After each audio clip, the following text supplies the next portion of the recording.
Hi everybody. This tutorial is going to show you the very basics of using Photoshop and some very basic tools. Right now I'm on our OneNote, and our OneNote has information about this image that you can download and use for this Photoshop practice, but if you want to use your own image, that's totally fine. So the directions are here. I'm going to make it super easy. And I'm just going to take a snip of this image. I'm going to copy it, and it's ready to go. I've opened up Photoshop already, and I'm going to go create new. And for this practice, it doesn't matter what size you choose, but usually I go up to print, and I just choose letter or legal, or I go photo. I think I'm just going to do a landscape, 7 by 5. I'm just going to choose that one, and I'm just going to click create. Now in future, you can use some of these templates. They're really amazing. Some of these are free. You're welcome to use them. But for now, we're just going to get practicing. I'm going to click create. So it's going to create a space for me. Now, since I already copied the snip right here, it's copied. It's like orbiting in digital land. I'm just going to go Control V, and I'm going to paste it in. So right now, I've pasted that in.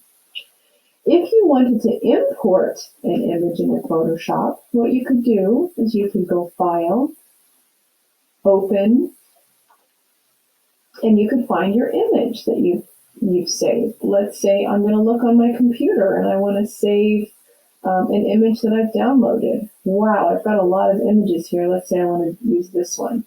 If I opened it, it would become this image. There it is. It's ready to go. So that's another way to do it. And the third way I showed you was to download the folder from the MediaTek OneDrive and then use that. I'm able to right click and open right into Photoshop from mine, but you have to do it a different way. So anyway, we're ready to go. I've got this image and I have this image. Doesn't really matter. If you go back and forth between Photoshop and OneNote, that's a good idea. Then you can see what's happening here. You can go down to your list of tools, which I have right here, with the tools bar, the tools menu bar, and then I have the tools that you're going to be looking at. I've also created a short list here that you could use, and you can use this as a checklist as you're going through and learning about the tools. So the first one is going to be the Move tool. So this is the Move tool right here. Quick overview of Photoshop. When you hover over the tools, it actually shows you what the tool does. Moves a selection or layer. That's pretty nice. So, oops, I didn't mean to do that. I'm going to go zoom in. I'm going to click on the Move tool. If I did this, I could move it around. So that's the Move tool, okay? Let's say the next one which you need to learn about is the Marquee tool. If I click on the Marquee tool, I can see that when I select something, it's a circle. What if I don't want that circle? I can right click on a tool and it shows me more options. I'll choose the rectangular Marquee tool. If I want to change things with the Move tool, I right click and I have other options here too. Every tool that has a little arrow has other options when you right click. So please know that it's very important. The Marquee tool has two functions. One, it allows you to select in the shape of, what the shape is, whether it's a circle or ellipse or a square, rectangle. I can select this and I can do a lot with it. I can copy it and I can paste it again. It creates a new layer for me. I can select a part of it and I can hit the delete or copy or cut. Oops, I picked the wrong layer. So you can do lots of things with it, okay? So let's take a look at our list again. The Lasso tool. Okay, the Lasso tool is a fun one. I'm gonna skip to the crop tool first because I want to crop this image. All right, so I'm gonna crop this image just to make it easier. I'm gonna use that crop tool. Basically, this is the crop tool.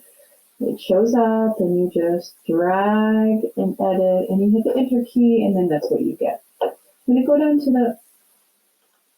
the view zoom tool and it magnifies or reduces the view of an image. So I'm going to click on it just so I can see it better. Whoa, too close. So you can zoom out, like you can zoom it plus or minus. This is about the size I want. Okay, so now let's go back to the OneNote again, and let's take a look at our list. We did the Move tool, the Marquee tool. We skipped the Lasso tool and the Object Select. We'll do those in a minute. We did the Crop tool, and we did the Zoom tool already. So let's go and take a look at the Lasso tool. Okay, so the Lasso tool is right here. I'm going to right click and show you that there's different kinds of lasso tools. The magnetic one's pretty fun. It kind of attaches itself to the shape. The regular lasso tool is basically you click and drag. Now, if you don't have a mouse, you can use your little hand finger pad thing. And let's say I just wanted to select this area here. There we go. So I've selected just that area. Now I could use my keyboard shortcuts and I could Control C to copy. I'm getting confused now with my words. Control C to copy, and then I can Control V to paste in again. It's going to create a new layer. If I were to use my Move tool, I could go into the new layer 2 that I just made, and I could actually I could move this person like over here if I wanted to, okay? So that's how you use the Lasso tool to lasso something, copy it, paste it, select it, whatever you want to do with it. So now here's this woman and she's in 2 different places. If I wanted to hide that layer, I could hide it right here so I don't see it, but if I wanted to see it again, I could. I could even Control V to paste this person again and move this person one more place. So this is how you can duplicate things over and over and over exactly the same. And here is that person one more time. If I wanted to, I could really go crazy and I could create this like whole thing of just this one person multiple times. It's kind of fun. If you want to learn how to use the magnetic lasso tool, well, first of all, you have to make sure that you are in the correct layer. I'm going to go back to layer 1, which is all of the boats, and I'm going to use my tool there, and I'm going to just click. And I'm not even holding it down. It's magnetizing itself to the area around where I'm trying to select. I'm just kind of guiding it, and it's clicking like a magnet. Once I get to the beginning, I'm going to click it, and it selects that. Then I can do the same thing again. I can even Control X to cut it if I wanted. It removes it. I don't really want to remove that. Maybe I want to copy and paste it. Maybe I'll do the same thing again. Maybe I'll put this one right here because I'm going to show you how to do something else in a little bit with this. Now, one thing I do is I name my layers. I'll double click and I'll say like boat on left duplicate. And maybe I'm going to double click and call this one woman 2. Maybe I'll call this one woman 3, and then so on. So that way, if I know what my layers are, all boats, or you know what I like to call this one? Original. Original. Okay. So name your layers, that's just a hint. Okay, so we learned about the lasso tool. Now let's look at our list again. Okay, Move tool, Marquee tool, Lasso tool, Crop tool, Zoom tool. All right, we're getting there. Let's take a look at the Object Select tool. Now this one's optional, but I want you to try it out. So go back to Photoshop. Where is that tool, you're wondering? So if you can't find a tool, right click and then you'll find it. So let's hover. Object Selection tool finds and automatically selects an object inside a defined region. How cool. You can even click to learn how and it will show you more. Okay, so let's select this person right here. Give it some time. It's going to take a little bit of time. There it is. Magic. Now if I wanted, I can copy this person, Control C, and paste them, Control V. It has created a new layer in here though, so there's I want to make sure I get the right layer. Maybe I want to put this person in 2 times as well, and maybe I'll put them over here. I don't know, it's kind of weird right there. Maybe I'll just Put them right there. Okay, so that's how you use the object select tool. Let's go back to the OneNote, click that. So we've done it, brush tool. You used the brush tool to write your name in the previous assignment when you showed me that you had Photoshop. So basically the brush tool is nice because there's pencil, brush, color placement. Just use the brush tool. Go up here and make it smaller. You can also change the color. You can come in and like make this a dark color if you want to. You can change a lot of things about it. You can change how hard you press. You can change the pressure. You can change how soft it is around the edges. Let's say I just want to keep it like this and I want to make it small. Maybe I want to write my name. I'm going to just write hi. This is just practice. Okay? Just so you know how to use it. Sometimes people use it to outline an object. Let's say you want to outline something that was not so good, or put a shade in or something like that, or a shadow, whatever. Okay, so there we go. We know how to use that tool now. Let's go cross that off our list. Clone stamp. This one's optional, okay? So for this one, I want you to find it, and then I want you to pay attention and look. Look how cool that is. Paints with pixels from another part of the image. I want you to click the Learn How button on that one, and I want you to learn how to do that one. That one's really fun. So do that one, and then once you've done it, click it off. Burn and Dodge tool. So the Burn and Dodge tool is, where is that one? It's not there. Not there. You may have to look around for them. Sometimes if you can't find them, you've got to right click. There it is. Burn and Dodge tool. So burning is when you make something darker. Dodging is when you're making it lighter. These are old photograph terms in an actual darkroom with processing your film. When you burn something, you actually create a darker area by allowing more light to hit a surface of the photosensitive paper, and you make the area darker.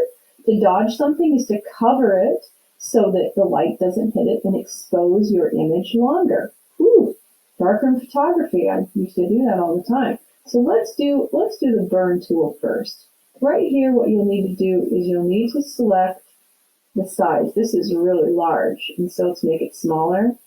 It was so big you couldn't see it. It was encompassing all of this. So make it smaller so you can actually see what's going on. I'm going to make mine about that big. I'm going to make mine soft around the edges. Now, I'm going to make sure I'm on the burn tool. So what I'm going to do is I'm going to hover over this part of the water. And I need to make sure that I am in the bottom layer here. If I'm doing the water, because the water is only in that layer. So now I'm going to click that. You can see it's getting darker. It's also digitizing quite a bit, so you see lots of noise. We call it noise, visual noise. If I wanted to, say, darken this person here, I would have to find that layer. And to find it, I'd turn it off. It's not that layer. You may have to do quite a little bit of searching. If I wanted, I want to do that layer, so I have to hide. There it is. So let's say I want to darken this hat. Oh, my scratch discs are full, so I'm going to have to go in and fix that one more time, okay? So next step is the burn tool, or the dodge tool, sorry. So with the dodge tool, what I can do is, let's say I go to my original, I can dodge something by lightening it. So just, if I go like this, you can see that the water is getting lighter, and my scratch discs are full again. Oh. So anyway, move that around and the water gets lighter. Let's take a look at our next tool. And the last one, it's the text tool. So this one is really straightforward. What you want to do is you want to find your text tool here. And when you click on it, right click, you see there's lots of different texts you can use. You want to click on it once. Once you click, you can actually type on your keyboard. And you can change the font up here. You can change what type of bold, heavy, regular. You can change the size of your text, and you can change the sharpness, crisp, strong, smooth. You can also change the color. So you can click on this and then make the color like a white. And when you type, it types it in text. It will also create a new layer here for you. So once you've done the text tool, check that off your list. And then, hey, I have all of those done. That's the practice. Then what you can do is you can check these off if you want. It's like, okay, you did them all. Whichever one you use for the checklist is fine. And then go do the quiz. So once you click on the quiz, it'll take you to the questions and forms. Answer, I think there's about 11 questions. It's not that hard. And this is a formative. There are 11 questions. Once you're finished, then you will go back to here and check this off. And then what do you need help with right now with the tools? These tools, just these tools. Answer to the right. Type your question in here, and you're all set. This is a formative assignment, but you need to do this to understand the next assignment, which will be starting the next class period. This will take you one class period and probably a little bit of time in the afternoon to finish. Okay, thanks for watching, and I can't wait to get to the next project.